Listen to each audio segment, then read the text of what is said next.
Welcome to our Friday night question and answer program. Please go ahead with your call. Hi, Chris. In Job 14, verse 12, so a man lies down and rises not, till the heavens shall be no more. They shall not awake nor be raised out of their sleep. And that certainly doesn't sound like eternal suffering that was taught in the church age.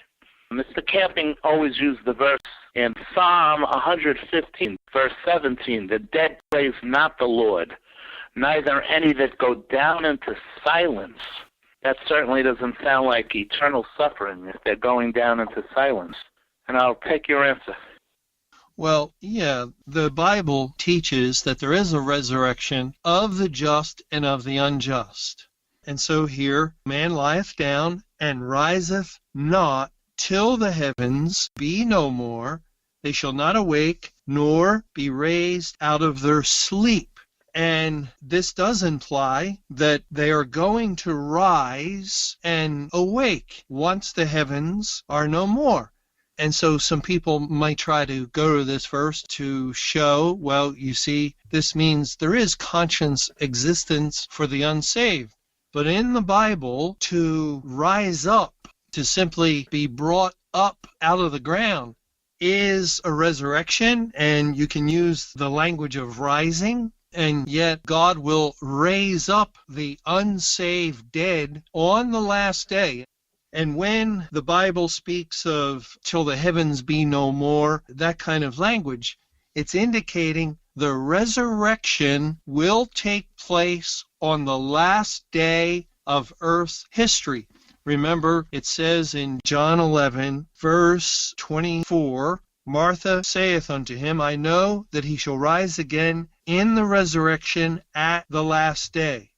Jesus said unto her, I am the resurrection and the life. He that believeth in me, though he were dead, yet shall he live. And whomsoever liveth and believeth in me shall never die. Believest thou this? So Martha correctly states that I know he will rise again in the resurrection at the last day. And it's the Gospel of John that says over and over again, I will raise you up at the last day. And so when we read in 1 Thessalonians chapter 4, God speaks of those that are in the graves in verse 15. For this we say unto you by the word of the Lord, that we which are alive and remain unto the coming of the Lord shall not prevent them which are asleep. And the word prevent means precede. We which are alive and remain unto the coming of the Lord shall not precede them which are asleep. For the Lord himself shall descend from heaven with a shout, with the voice of the archangel, and with the trump of God, and the dead in Christ shall rise first. Then we which are alive and remain shall be caught up together with them in the clouds to meet the Lord in the air, and so shall we ever be with the Lord.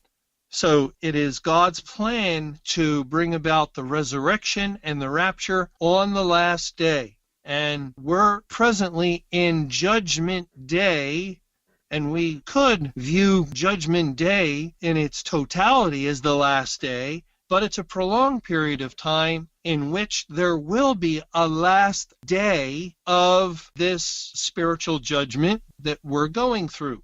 And it is that very last day that God will destroy the heavens, and he will bring about the resurrection and the rapture of his people, and he will raise up the dead bodies of the wicked or the unsaved out of their graves. And Mr. Camping had this part correct when he was talking about what would happen on May 21, 2011. The date wasn't correct, but it was correct that God would raise up all the unsaved and simply bring them up out of the ground and then allow them to be exposed. They would just lie there because they're dead. They have no conscious existence. Of course, it makes no sense for God to reconstitute them. We never think God would do that with someone's soul who is unsaved. He never reconstituted their soul. They always had a dead soul all the while they lived in this world. And once they die physically, well then, God's not going to bring them back to life, but he's simply going to expose them to everyone, put them on display, in a sense, in order to bring about a shameful death.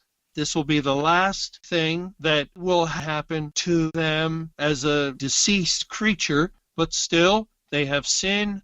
God requires payment. Part of the payment will be the shaming of the wicked who have died like beasts, and this is the evidence of it, and then he will destroy everything with this world, including all of the unsaved that are physically alive or are coming up out of the ground, their bodies. God will annihilate everything and burn everything with a fervent heat. They will be burned up with an everlasting fire. No, not a fire that will burn forevermore, but a fire that will burn up everything. It will consume everything in that fire. So the consequence or result of that fire will be everlasting destruction from the presence of the Lord.